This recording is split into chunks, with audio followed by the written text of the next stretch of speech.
I'm sure you have heard at some point the word discourse and heard it maybe in relation to the way that we talk about education and comparative education, or the way that we talk about development, either internationally or domestically, or maybe you've heard it in relation to hermeneutics or some other study of language and policy and text.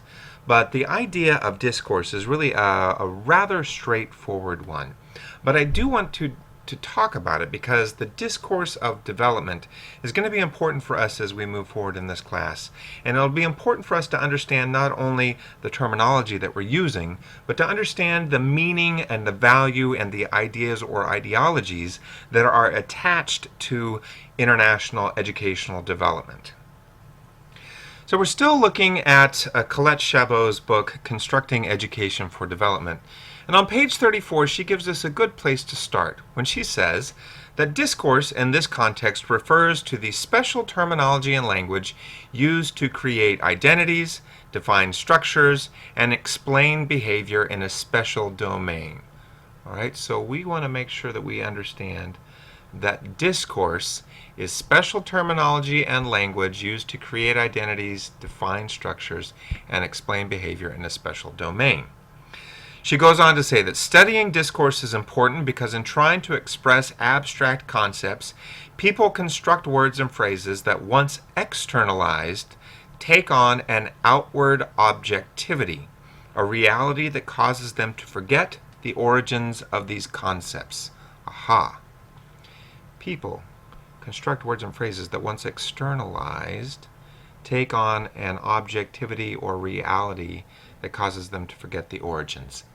So it means that when we start using particular terminology or language to create identities or to define structures or to explain behavior, and that becomes part of the external discourse that we engage in, then those terms and language parts take on their own objectivity and reality. In other words, they take on a meaning beyond what they may have originally been created to either explain or define. She goes on to say that the internalization of this socially constructed reality causes many of these concepts to be experienced as facts instead of as concepts, as forces outside individual or social control, or to be taken for granted as always having existed, when we know, because now we're in the know about this, that they were developed at some point in time in order to create identity, define structure, or explain behavior in a special domain.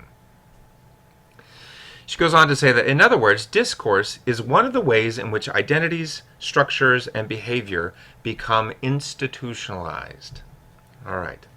So we're getting back to our idea of institutions and institutionalization. And remember, we've been talking about how international development and education has to do with certainly institutions, international development institutions and organizations that are involved in the process, but also it has to do with the institutionalization of culture and values and procedures and structures and expectations and all sorts of things that are a part of modern, I'm using air quotes here, modern mass education systems. So, a question for us moving forward in this class will be, what is the development discourse related to comparative and international education? And what is the impact of discourse on the social construction of reality? Why is that significant or important to us? Right? Oh, sorry. She goes on to say, for example, when someone in a position of authority,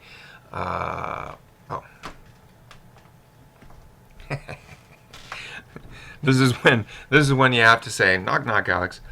So I'm skipping a little bit. I thought I was continuing that quote. I'm going to skip a little bit, and I'm going to come into this quote from a different angle. She goes on to say that development has taken on a special meaning for a specific group working in a specialized domain, including both those who have engaged in efforts to increase economic growth or improve social welfare, and you'll remember that those were identified as some of the highest forms of humanity in less industrialized areas, and those who have critiqued those efforts.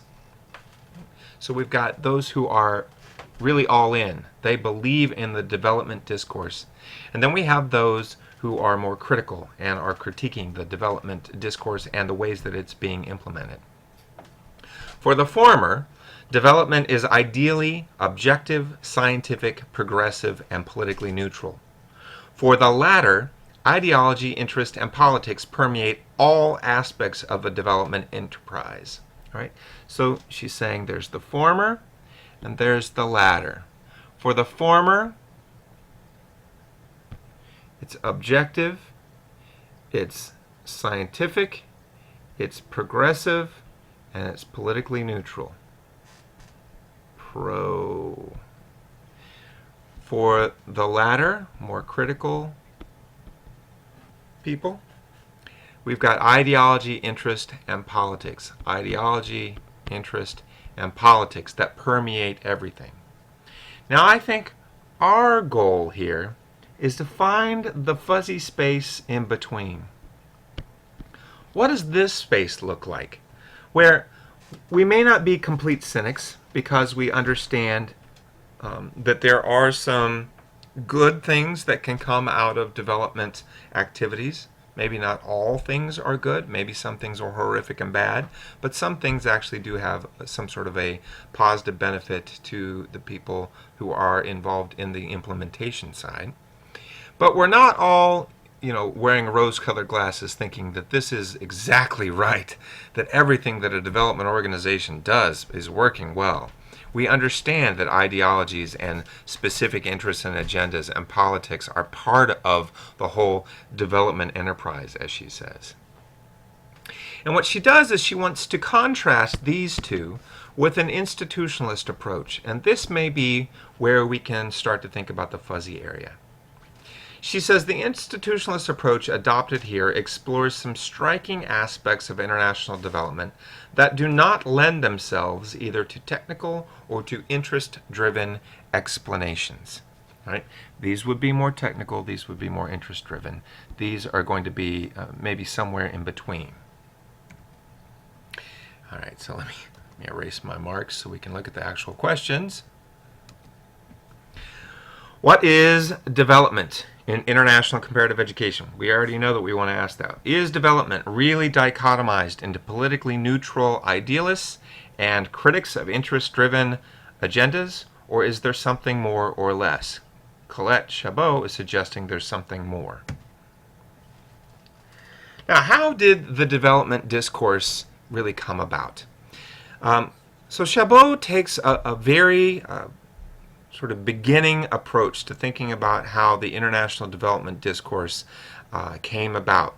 And her assertion is that it did not so much evolve as it accreted. And I don't know if you're familiar with the word accrete, but it means formed by gradual accumulation. Right? Formed by gradual accumulation.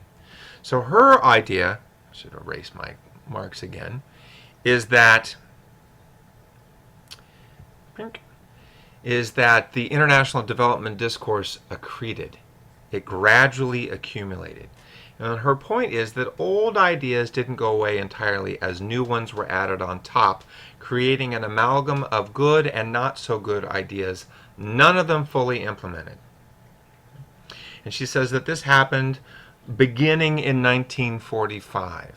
And in her book, she looks until 1990. We can, living in the world that we live in now, many years after that, can say that this is still going on if we wanted to. She says that the central goal of development changed once in those 45 years until the early 1970s. National economic growth and modernization was the principal goal of development, and the chief measure of progress was GNP or GNP per capita. From the 70s through the 90s, the main goal of the largest donors was poverty alleviation or reduction, and the chief measures of progress focused on individual welfare. And I think we could make an argument that poverty alleviation or reduction is still one of the main goals of international development and the discourse that goes with that. The case for a strong relationship between education and economic development first appeared in the 60s in the form of human capital theory. And that theory remains an important justification for investments in education even now, even when she wrote this, even now. But since the 70s, increasing concern with poverty reduction has led to a greater focus on the poor and the marginalized, and with access to education as the key to individual development. And so her argument is one of the reasons why we use these words developed and developing, or underdeveloped, or marginalized and not marginalized, or advantaged and disadvantaged, is because of this effort to alleviate or reduce poverty. So poverty was often given as the sort of dividing line between those who were in need of development and those who had developed. So it already has an agenda built into it, and it's based clearly on wealth or economic status. So there are a lot of criticisms that go along with that, too many to name, but I'm sure we'll discuss them some in class. And this all originated with this sort of idea of human capital theory, and that's how education becomes part of economic development. Human capital theory is a very simple or straightforward theory.